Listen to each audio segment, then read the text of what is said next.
Dando prosseguimento aí às nossas videoaulas sobre arquitetura de computadores, em particular sobre o simulador Neander, analisaremos o poderio computacional que ele nos apresenta. Para isso, vamos estudar então um conjunto de instruções disponíveis. Eu classifiquei aqui, conforme a funcionalidade dessas instruções, nas seguintes classes ou categorias. Em primeiro lugar, as instruções de entrada e saída. Eu tenho entrada via um teclado, um conjunto de chaves disponíveis lá no simulador, que larga os valores direto no acumulador, que é através da instrução IN. E tem o conjunto, a instrução de saída, a instrução OUT, que joga o valor do acumulador num visor disponível aí no Neander X. O outro conjunto de instruções são as que fazem as trocas aí entre valores no acumulador que vão para a memória ou da memória que são carregados no acumulador. As instruções de load, onde você coloca um endereço da memória que vai ser o valor vai ser copiado para o acumulador, e as funções, a instrução de store, que joga o valor do acumulador em um determinado endereço da memória. Essas instruções permitem aí os modos de endereçamento disponíveis aí no Neander X, não só o direto como o indireto também. As instruções de cálculo, por sua vez, a instrução de soma. No Neander X existe a instrução de subtração, porém vou me ater aqui à soma, e as instruções que envolvem operações lógicas, AND, OR, o NOT.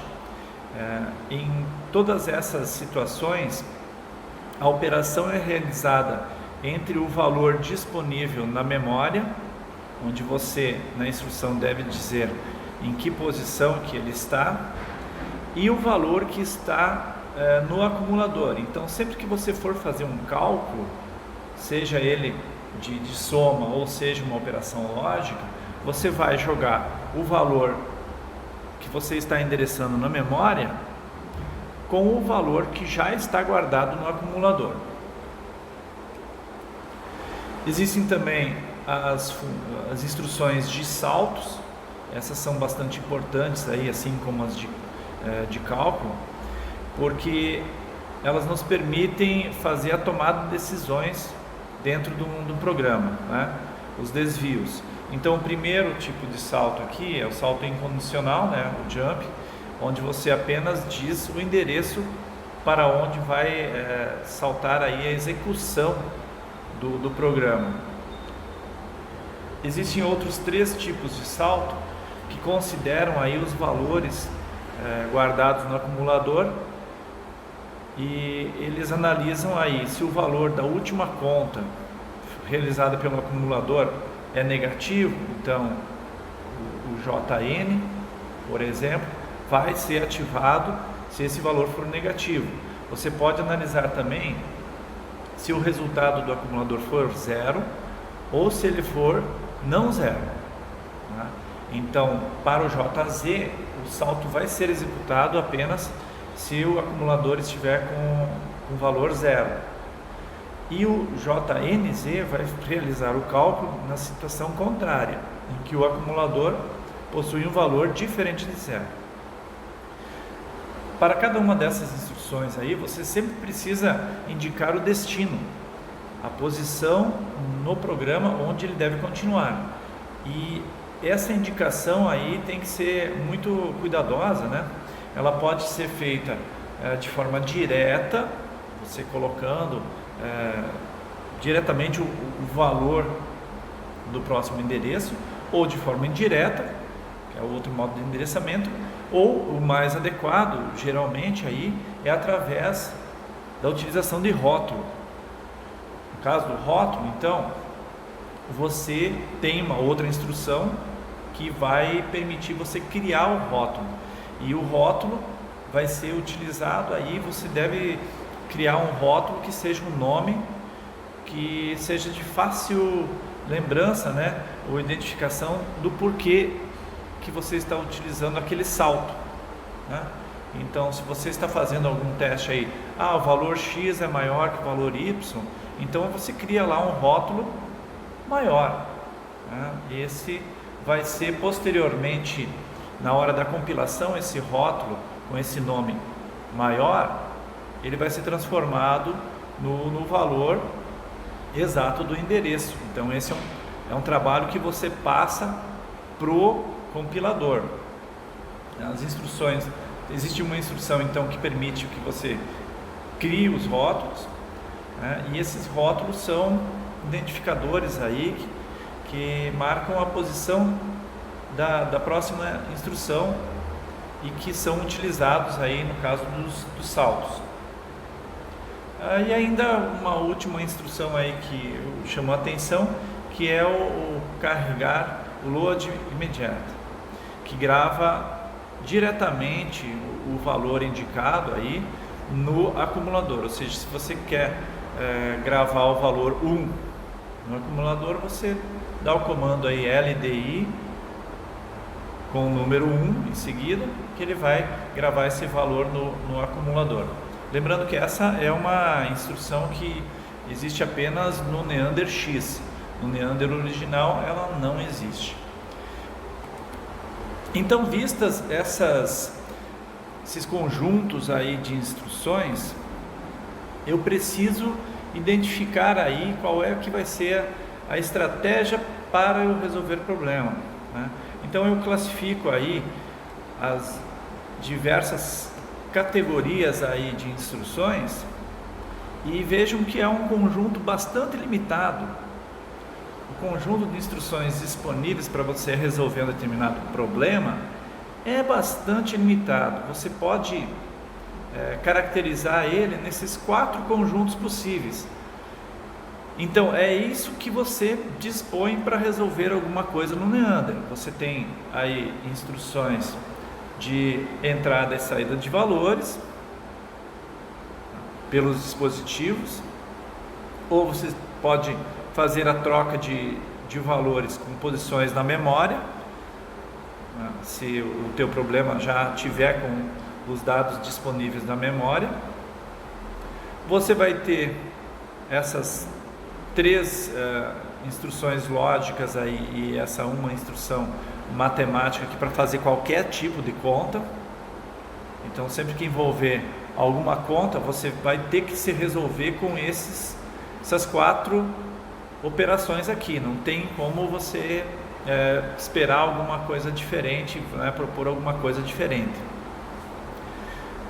E os comandos aí que te permitem fazer os desvios, né? Ou seja, as tomadas de decisão. Então, quando um determinado problema aí você vai apresentar um resultado diferente, dependendo de alguma pergunta, de alguma coisa ser respondida aí ou calculada, você vai precisar utilizar algum desses saltos aqui, tá? Isso aqui é a mesma problemática que você tem quando você começa a estudar algoritmos. Você tem um conjunto de instruções e te apresenta um determinado problema. A grande mágica da coisa é você saber com quais desses operadores aí, dessas instruções, você consegue compor a solução. Então essa que é a mágica. Poxa, mas eu quero fazer uma operação de soma. Soma está aqui. Não, eu quero fazer uma operação de multiplicação. Poxa, como é que eu vou resolver isso? Eu vou ter que fazer uma sequência de somas. Então eu vou precisar do operador de soma. Eu vou precisar guardar esses valores temporários em algum lugar na memória, não é? Vou ter que me virar com esses 2 conjuntos aqui. Eu vou fazer alguma pergunta? Não vou fazer pergunta. Então eu não vou precisar fazer a princípio os desvios. Espera um pouquinho. Eu vou perguntar sim, quando eu terminar de fazer a sequência de somas. Quantas somas eu tenho que fazer, né? Eu tenho que descobrir o momento que eu terminei de fazer todas as somas necessárias. Então a grande dificuldade aqui é, com um conjunto tão pequeno aí de instruções, você conseguir compor coisas mais complexas. Mas não há como você fugir, o conjunto é esse aí, né? Então eu proponho aqui uma pequena abordagem aqui para você resolver os problemas, né? Uma pequena aproximação aí, a primeira pegada que você vai dar no problema, né? Você tem que, dado um determinado problema, como é que você vai resolver ele no Neandro? Então eu proponho aí 3 passos para você começar a sua brincadeira aí, começar a resolver esse problema. Primeiro passo, você tem que identificar aí na leitura do seu problema onde estarão os dados utilizados. A entrada vai ser via dispositivo ou ela vai ser pela memória? Então, se for via dispositivo, você vai utilizar essas funções de entrada e saída aqui, provavelmente o INO. Eles estão na memória e vão ser guardados na memória, vão ser apresentados os resultados na memória. Então, no caso, você vai precisar utilizar essas instruções aqui, o store e o load. Essa pergunta é fácil de responder.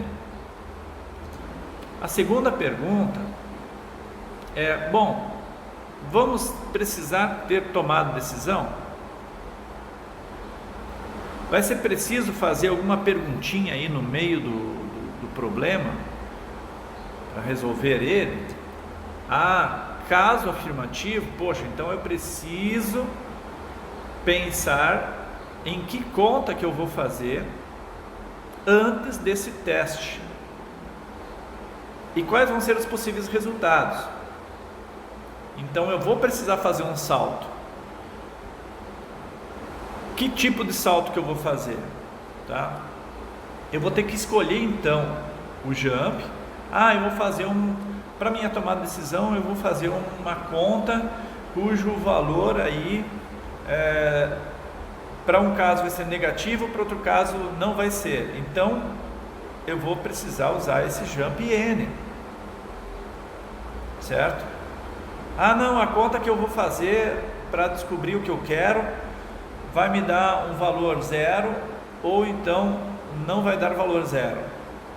Então você vai usar esse ou esse jump aqui, jump z ou jump nz. Não são muitas opções que você tem, mas você tem que escolher qual delas.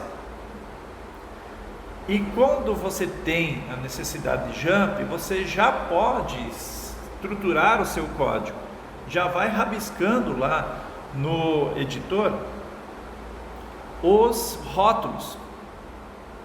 Então, você não fez a conta ainda, qual conta que vai ser, mas você já pode colocar lá pelo meio do caminho o jump que você quer e colocar mais adiante o rótulo para onde você vai largar, onde vai continuar a execução do seu código, caso aquele jump seja acionado, tá? Então você já vai estruturando aí o seu programa.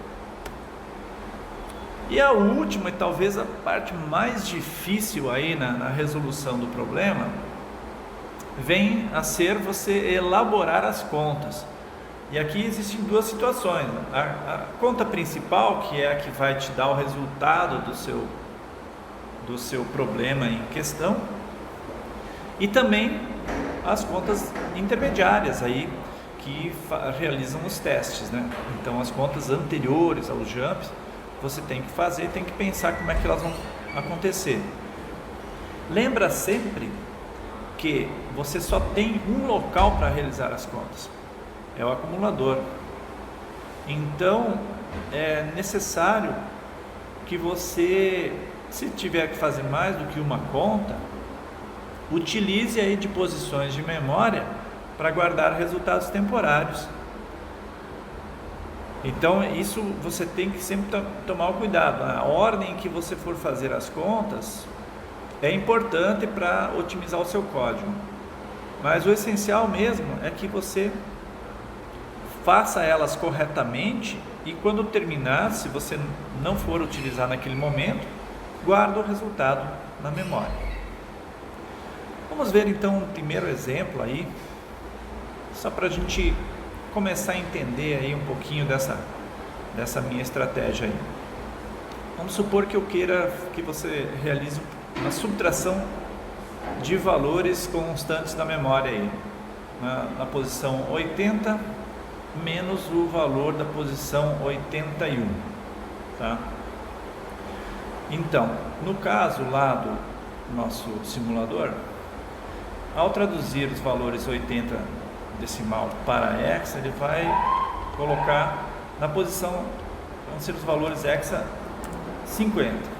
Vamos supor que na posição 50 eu tenha o valor 11 e na posição 51 eu tenho o valor 10. Então esses são os dois valores. Eu tenho que fazer o processo aqui e vou salvar previamente aí o valor, o meu código.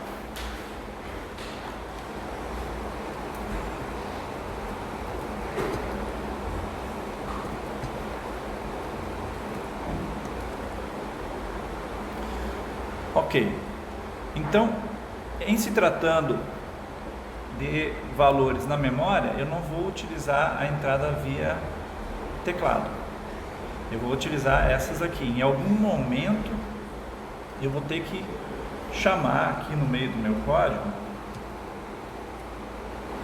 vou usar aqui o tutor de programação então, a operação load. Em algum momento eu vou precisar carregar 80 e em algum momento, não necessariamente abaixo, né, eu vou ter que carregar a 81 também.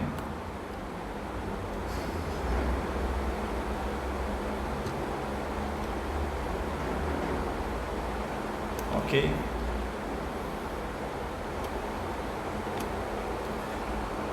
Aí eu vou precisar fazer alguma pergunta, realizar alguma tomada de decisão. Nesse nosso primeiro exemplo, não vou precisar. Então eu não vou utilizar instruções do tipo salto. E agora chegou no momento em que eu vou precisar elaborar as contas, né? Quais são as contas que eu vou fazer? Então, no caso, eu quero fazer uma subtração. Eu poderia utilizar o comando de subtração ali do NeanderX, mas eu quero implementar essa subtração apenas utilizando os comandos do Neander originais. Para isso, eu vou precisar fazer uma conta e gerar um valor negativo. O valor da posição 81 vai ter que ser invertido, vai ter que ser transformado em valor negativo. Então, para isso, como eu lido com a ideia do complemento de 2, eu preciso fazer a inversão desse valor, aqui com o valor que eu tenho na posição 81. Para gerar o valor negativo dele, eu preciso invertê-lo, através do comando not, inverte, e eu preciso somar 1. Bom, esse somar 1 aqui, eu precisaria ter então esse valor 1 gravado em alguma posição aí da memória, né? Então eu poderia fazer isso de duas maneiras, ou supor que a posição 52 já tivesse o valor 1, por exemplo, é uma possibilidade.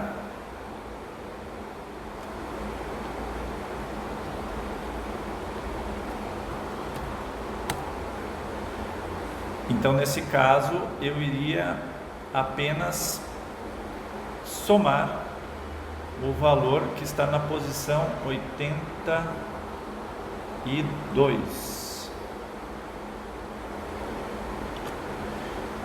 Esses três comandos aqui, carregar o valor, inverter e somar 1, me geram o valor negativo. Geram o valor que está guardado na posição 81, invertido, né? Menos aquele valor.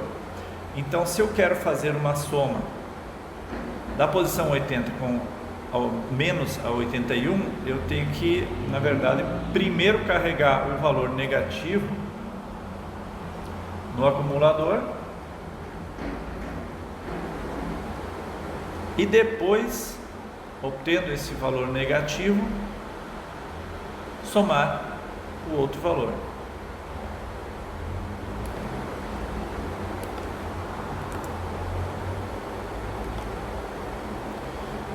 E então terminar a execução do programa. Como é que ficou aí? Vamos ver se ele vai compilar. Ok, compilou. Repara aquilo que eu havia comentado antes, os valores decimais aqui de 81, 82 e 80 vão virar em hexa, né? 50, 51, 52. Então, a princípio eu coloquei os valores nas posições corretas ali, e quando eu iniciar a execução, o resultado deve ser ok.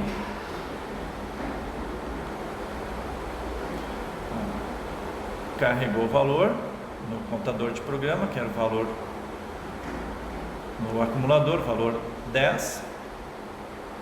Ele vai inverter. Veja que aí o indicador de valor negativo já se faz presente, porque era o valor 10, um valor positivo, virou um valor negativo. Somei 1 e agora, enfim, eu vou somar o valor da posição 80 em decimal, ou seja, 50 em hexa. E aí o resultado, poxa, em hexa 11 menos 10 tem que dar como resultado 1. Então essa conta está ok, está correta. Aqui eu poderia ainda incluir mais uma instrução para apresentar esse valor no visor, né? Seria então a saída.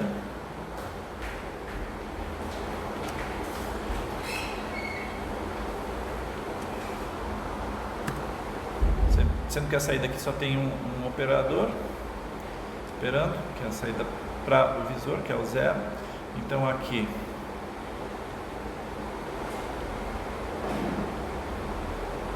vou executar novamente, passo a passo. Carregou o valor 10 no acumulador, vai inverter ele. Em seguida vai somar 1, gerando um número negativo aqui. Somou outro.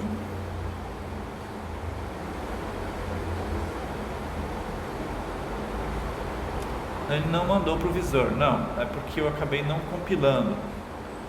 Vamos compilar aí. Ok, agora com o programa compilado, vamos retomar a execução aqui, inverteu, somou 1. Agora sim, olha, antes não havia aparecido a instrução para saída, e ok, ele manda para o visor e vai terminar a execução nesse momento.